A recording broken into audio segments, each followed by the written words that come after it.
Hello everyone, welcome to logic Pathshala channel. आज हम करेंगे पॉलिटी में जुडिशरी का पार्ट 2। जो हम क्वेश्चंस डिस्कस करने जा रहे हैं ये आपके एग्ज़ाम के लिए बहुत इंपॉर्टेंट है और इसका पीडीएफ आपको टेलीग्राम में मिल जाएगा, जिसका कि लिंक आपको डिस्क्रिप्शन में प्रोवाइड कर दिया जाएगा। So let's begin the session. Question number 1 is the state which have a common high court are. तो आपने ये बताना है कि इन राज्यों में से एक सामान्य उच्च न्यायालय है जहाँ पे आपको ये कॉमन हाई कोर्ट देखने को मिलेगा, दो राज्यों का। तो ये कौन सा है? तो ये है आपका option number C, that is Maharashtra and Goa. Now moving to question number 2, all of the following are the aim of लोक अदालत except। तो लोक अदालत का उद्देश्य निम्नलिखित में से सभी है सिवाय। तो इनमें से कौन सा है जो लोक अदालत का उद्देश्य नहीं है? तो आपके पास 4 ऑप्शंस हैं, आप इन्हें एक बार देख लीजिए। अगर हम लोक अदालत की बात करें तो इसे बनाया गया था ताकि हम स्पीडी केस रिजॉल्व कर सकें। सेकेंड वन इज़ कि इसमें क्या है कि हम कमज़ोर वर्गों को न्याय दिला सकें एंड इसमें हम क्या कर सकें कि जो केसेस हैं, जो बहुत सारे केसेस इकट्ठे हो जाते हैं, उनको क्या कर सकें, उनके ऊपर फैसले दे सकें। और एक आपका ये है कि इसमें क्या होता है कि ये आपकी जो कॉस्ट और उसका जो टाइम है उसे क्या कर देता है, कम कर देता है। तो इसमें कौन सा ऑप्शन है जो कि लोक अदालत का आपका उद्देश्य नहीं है, एम नहीं है? तो वे है आपका option number C. Question number 3 is high court of Andaman and Nicobar island is located in which state of the India. तो आपने ये बताना है अंडमान और निकोबार द्वीप समूह का उच्च न्यायालय भारत के किस राज्य में स्थित है? तो वह आपका कहाँ पे स्थित है? तो वे है आपका कोलकाता में, ठीक है, या फिर आप कह लें कैलकाता। तो वह कहाँ पड़ता है आपका? वेस्ट बंगाल में। तो इसका आंसर रहेगा आपका option number B. Question number 4 is who on recommendations made by both the houses of Parliament can oust the जज of high court before completion of their tenure on the basis of misconduct और incapability. तो आपने ये बताना है कि जो आपके संसद के दोनों सदनों द्वारा की गई सिफारिशों पर कौन उच्च न्यायालय के न्यायाधीश का कार्यकाल पूरा होने से पहले उन्हें क्या कर सकता है, वह उन्हें आपको ये कर हटा सकते हैं हम। तो वह कौन है? तो आपके पास ये 4 ऑप्शंस हैं, आप इन्हें एक बार देख लीजिए। तो इसका आंसर रहेगा आपका option number C, that is president on recommendations made by both houses of parliament. चाहे हाई कोर्ट हो चाहे सुप्रीम कोर्ट हो, दोनों के जजेस का जो रिमूवल है उनका प्रोसेस सेम है। अगर हम हाई कोर्ट और सुप्रीम कोर्ट दोनों की बात करें तो अगर तो लोकसभा में उनका रिमूवल स्टार्ट होता है तो उसे इनिशिएट करने के लिए हमें 100 लोग चाहिए और राज्यसभा की बात करें तो 50 लोग चाहिए। उसके बाद 2/3 जिसे कि हम स्पेशल मेजॉरिटी कहते हैं, उससे इनका रिमूवल किया जाता है और फिर वह रिमूवल कौन करेगा? आपका president. Question number 5 is which one of the following statements about the Chief Justice of India is not correct। तो आपने ये बताना है कि इनमें से कौन सी ऐसी स्टेटमेंट है जो कि चीफ जस्टिस ऑफ इंडिया के रिगार्डिंग करेक्ट नहीं है। तो आपके पास ये 4 ऑप्शंस है, आप इन्हें एक बार देख लीजिए। अगर हम पहले ऑप्शन की बात करें तो इसमें क्या लिखा गया है, he appoints the chief justice of all high court. तो ऐसा कुछ नहीं है, क्योंकि जो चीफ जस्टिस होते हैं आपके हाई कोर्ट के, इन्हें अपॉइंट कौन करता है? इन्हें अपॉइंट करते हैं हमारे प्रेसिडेंट। तो यह स्टेटमेंट आपकी करेक्ट नहीं है और हमसे इस क्वेश्चन में क्या पूछा है? Not correct. तो ये इसका आंसर होगा। हम बाकी स्टेटमेंट्स भी देख लेते हैं। बी ऑप्शन में कहा गया है the chief justice of India administer the oath of office to the president. तो ये बिल्कुल ठीक है, जो चीफ जस्टिस ऑफ इंडिया है वह राष्ट्रपति को शपथ दिलाते हैं। Third one is when both the houses of president and vice president fall vacant. जब आपके प्रेसिडेंट भी एब्सेंट हैं, वाइस प्रेसिडेंट भी एब्सेंट है, तो उस टाइम पे जो चीफ जस्टिस ऑफ इंडिया है वह एक्ट करते हैं एज ए प्रेसिडेंट। तो यह भी आपका ठीक हुआ। डी ऑप्शन कहा है the chief justice of India can hold his office till he attain the age of 65। तो जो आपके चीफ जस्टिस ऑफ इंडिया है ये 65 ईयर्स तक क्या कर सकते हैं? अपने ऑफिस को होल्ड कर सकते हैं। तो यह भी आपका ठीक है। तो इसका आंसर हो गया आपका option number A. Question number 6 is who appoints the जजेस of supreme court of India. तो भारत के सर्वोच्च न्यायालय के न्यायाधीशों को नियुक्ति कौन करता है? तो ये मैंने आपको बताया है, तो ये करते हैं आपके प्रेसिडेंट। तो इसका आंसर रहा आपका option number A. Question number 7 is the mobile court in India is the brain child of. तो मोबाइल कोर्ट कौन से होते हैं जिसे हम एक जगह से दूसरी जगह ले जा सकें ताकि हम स्पीडी केस रिजॉल्व कर सकें और इन्हें हम रिमोट एरियाज में भी लेके जा सकते हैं। तो ये किसका ब्रेन था जिन्होंने ये आइडिया दिया था? तो वे थे हमारे फॉर्मर प्रेसिडेंट जिनका नाम है APJ अब्दुल कलाम। तो इन्हें हम मिसाइल मैन ऑफ इंडिया के नाम से भी जाना जाता है। बात करें अगर हम, तो इसका आंसर रहा आपका ऑप्शन नंबर सी। बात करें अगर हम भगवती जी की, तो इनके टाइम पे आपका आया है PIL public interest litigation. Mrs Pratibha Patil की बात करें तो ये पहली फीमेल प्रेसिडेंट रही हैं इंडिया की। Question number 8 is who is the final authority to interpret the constitution. संविधान की व्याख्या करने का अंतिम अधिकार किसके पास है? तो यह आपका, मैंने आपको पहले भी बताया था, तो ये हैं आपके सुप्रीम कोर्ट, जिन्हें कि हम क्या कहते हैं? Custodian of the constitution. Now moving to question number 9, sovereignty of Indian parliament is restricted by. तो सॉवरेनिटी का मतलब क्या है? जैसे कि आप आज़ाद हैं, कोई भी कानून बना सकते हैं, तो इसे रिस्ट्रिक्ट कौन करता है? तो ये आपका जो रिस्ट्रिक्ट करता है वह है आपका जुडिशियल रिव्यू। तो ये है आपका ऑप्शन नंबर बी। ठीक है, क्योंकि यही बताता है कि जो भी कानून है वह वैलिड है कि नहीं है। ठीक है। Question number 10 is the supreme court of India act as a federal court when it deals with. Bharat का सर्वोच्च न्यायालय एक संघीय न्यायालय के रूप में कार्य करता है जब इसका संबंध होता है। तो आपके पास ये 4 ऑप्शंस हैं। तो ये कब करेगा ऐसे एक्ट फेडरल कोर्ट? ये मैंने आपको बताया था, जब इनके पास जो ओरिजिनल यूरिस्डिक्शन है जिसमें इन्हें स्टेट का डिस्प्यूट सुलझाना हो या सेंटर और स्टेट का डिस्प्यूट सुलझाना हो, तब ये एक्ट करता है फेडरल कोर्ट की तरह। तो इसका आंसर रहेगा आपका option number B. Now moving to question number 11, which of the following Chief Justice of India had the opportunity to act as President of India?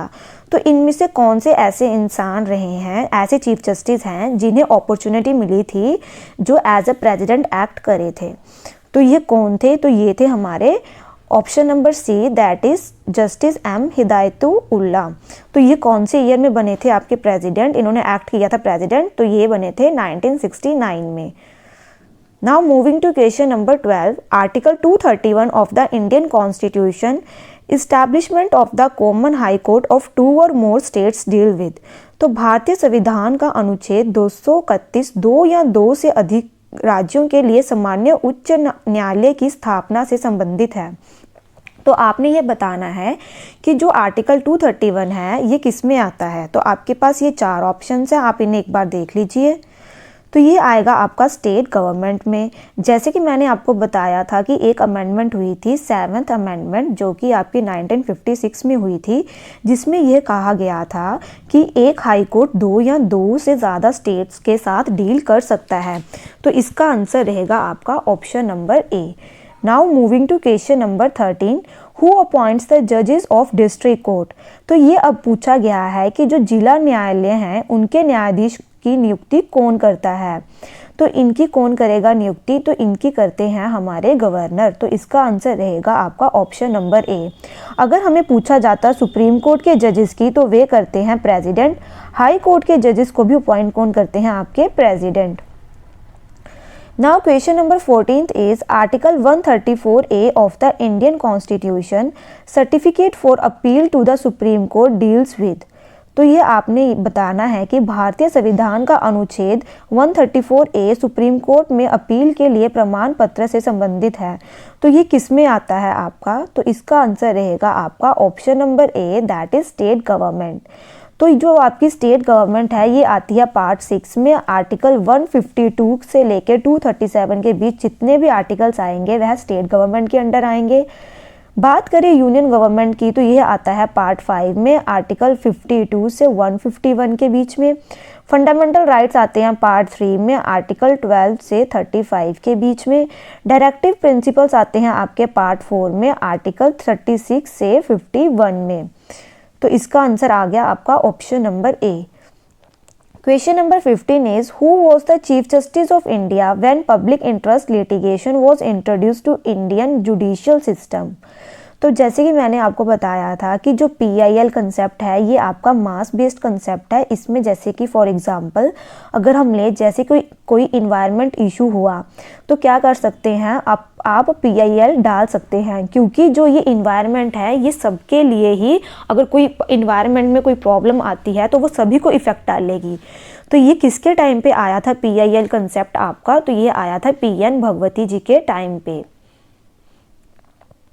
Question number 16 is, an appeal to High Court lies in case the session court has awarded the punishment of।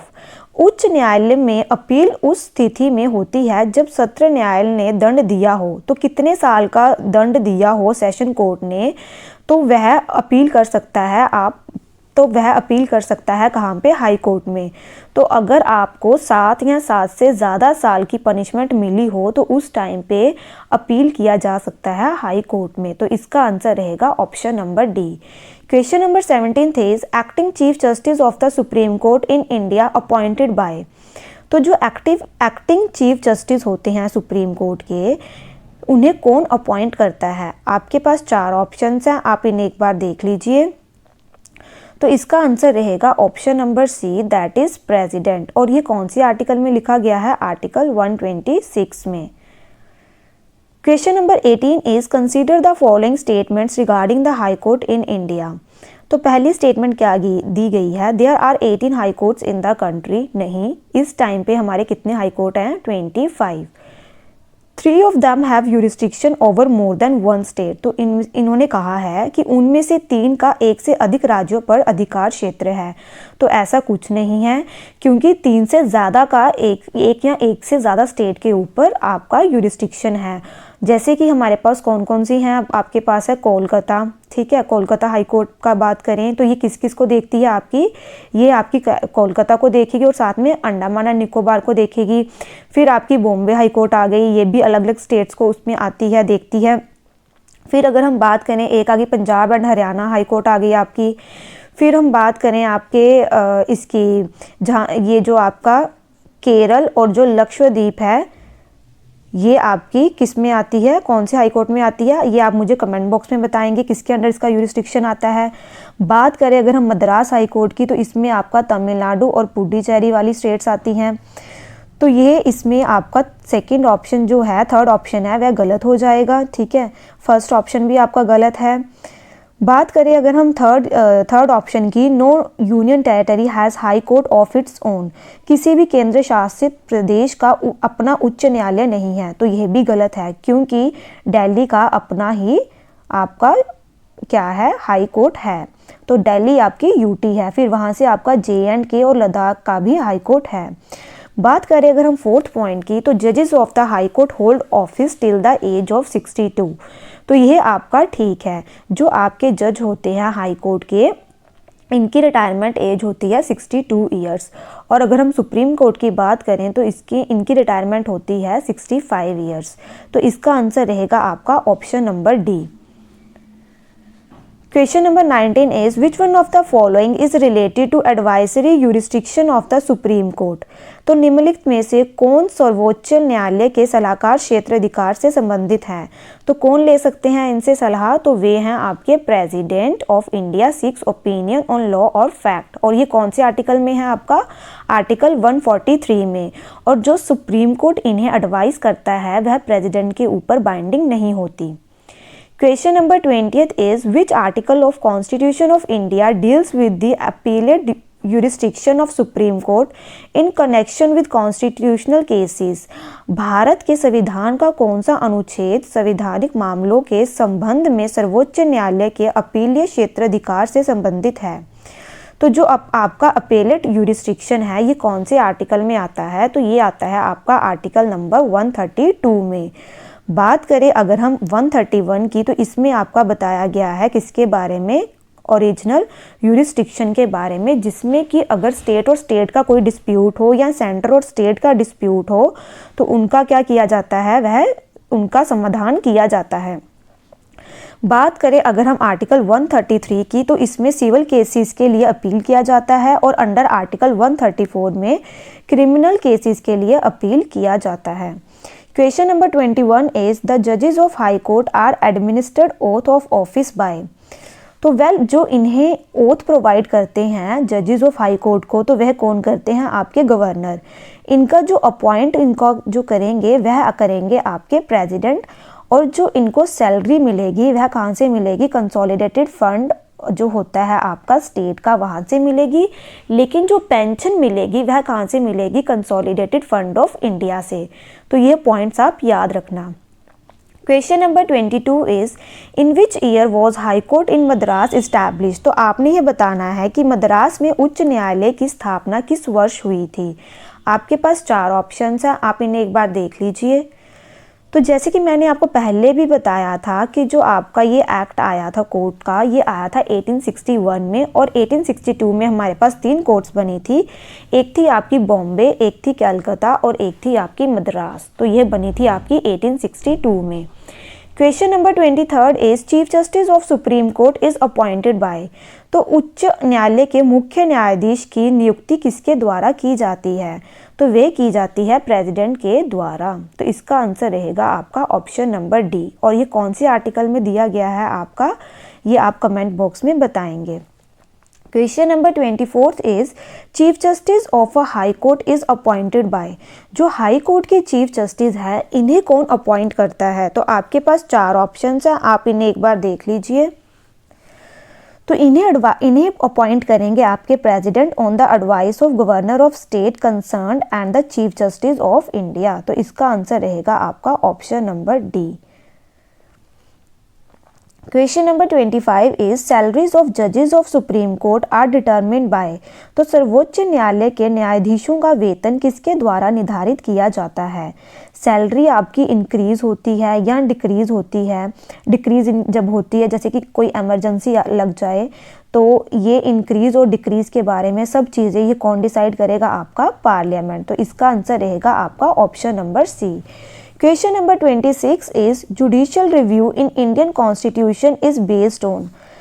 तो भारतीय संविधान में आपका जो judicial review है ये किसके ऊपर आधारित है। तो आपके पास ये 4 ऑप्शंस हैं, आप इन्हें एक बार देख लीजिए। वेल अगर हम जुडिशियल रिव्यू की बात करें तो ये हमें इंडिया एंड कहाँ पे, यूएस में देखने को मिलता है। और जो जुडिशियल रिव्यू है ये क्या देखता है कि जो कानून है वह वैलिड है या नहीं है। तो ये किसका है, किसके ऊपर आधारित है, on the procedure established by law. तो इसका आंसर रहेगा आपका option number C. Question number 27 is district जज is under the control of. जिला न्यायाधीश किसके नियंत्रण में है। तो अगर हम डिस्ट्रिक्ट की बात कर रहे हैं तो इसका मतलब है स्टेट में आएगी बात। तो अगर स्टेट में आएगी तो स्टेट में आपके पास क्या आएगा, हाई कोर्ट। तो ये किसके अंडर आएगा, किसके कंट्रोल में, हाई कोर्ट के कंट्रोल में आएगा। Question number 28 is which amendment act raise the age of retirement for जजेस of high court of 262 from 60। तो पहले जो हाई कोर्ट के जजेस थे उनकी जो रिटायरमेंट एज हुआ करती थी वह हुआ करती थी 60 ईयर्स। फिर बाद में इसे 62 ईयर्स कर दिया गया। तो ये कौन सी अमेंडमेंट में इनकी जो एज है वह इंक्रीज की गई, तो वे थी आपकी अमेंडमेंट नंबर 15 1963 में यह अमेंडमेंट आई थी। तो इसका आंसर हुआ आपका option number B. Question number 29 is which of the following is not an eligibility of the judge of Supreme Court in India। तो आपने ये बताना है कि इनमें से कौन सा भारत में सर्वोच्च न्यायालय के न्यायाधीश की योग्यता नहीं है। अगर आपने जज बनना है सुप्रीम कोर्ट का तो इसमें से कौन सी एलिजिबिलिटी नहीं है। तो हम सारे ऑप्शंस देखते हैं। अगर हम पहला ऑप्शन देखें तो इसमें कहा गया है कि वो पर्सन होना चाहिए सिटीजन ऑफ इंडिया, तो ये तो है। सेकंड कहा गया है एज शुड बी 35 ईयर्स, तो ये नहीं है। तो इसका आंसर हमें पूछा है कि कौन सा नहीं है, तो ये है आपका option number B. Third option में कहा गया है should have practised at least 10 years in any high court, तो यह भी है। फोर्थ में कहा क्या है, शुड बी अ यूरिस्ट, तो वह एक अच्छा जज होना चाहिए किनकी नज़रों में, प्रेसिडेंट की नज़रों में, तो यह भी है। और एक क्या था कि वह हाई कोर्ट में 5 साल के लिए एज ए जज उन्होंने काम किया होना चाहिए, तो यह भी है। तो इसका आंसर आपका आएगा, जो नोट एंड एलिजिबिलिटी पूछी है तो वे है आपका option number B. Question number 30th is which one of the following is correct about the supreme court regarding its judgement, तो सर्वोच्च न्यायालय के अपने निर्णय के संबंध में निम्नलिखित में से कौन सा सही है। तो पहला ऑप्शन की बात करें तो इसमें कहा गया है it can change the judgement, जी हाँ, ये अपने जजमेंट को चेंज कर सकते हैं, ये अपने निर्णय को बदल सकते हैं, जो कि मैंने कल वाले आपको सेशन में बताया था कि ये किसकी बात कर रहे हैं, इसमें रिवाइसरी यूरिस्डिक्शन की, जो कि कौन से आर्टिकल में देखने को मिलती है, आपके आर्टिकल नंबर 137 में देखने को मिलती है। तो इसका आंसर रहेगा आपका ऑप्शन नंबर ए। अब हम डिस्कस करते हैं कल वाले क्वेश्चंस। सबसे पहले मैंने आपसे ये पूछा था कि जो आपके स्पीकर हैं लोकसभा के, अगर उन्हें रेजिग्नेशन देना हो तो वह किसे देंगे, तो वह देंगे आपके डिप्टी स्पीकर को। सेकंड क्वेश्चन मैंने पूछा था कि जो काउंसिल ऑफ मिनिस्टर्स है ये कलेक्टिवली किसे रिस्पॉन्सिबल होती है, तो वह रिस्पॉन्सिबल होती है कलेक्टिवली आपकी लोकसभा को। बात करें अगर हम इलेक्शन कमीशन ऑफ इंडिया की, तो वह आता है अंडर आर्टिकल 324 में, और जो हमने जुडिशियल रिव्यू लिया है जो कि आर्टिकल 137 में आता है, ये हमने लिया है यूएसए से। तो ये अमित कुमार जी ने बहुत अच्छे आंसर दिए हैं। अब हम आज के क्वेश्चंस देखते हैं, इनका आप कमेंट बॉक्स में ज़रूर आंसर करें। पहला क्वेश्चन है the supreme court at Calcutta was established by. Question number 2 is who can displace the जज of high court. Question number 3 is which article of the Constitution permits the Supreme Court to review its own judgment or order। तो ये 3 questions है, आप इनका comment box में ज़रूर answer करें। Thank you so much for watching this session.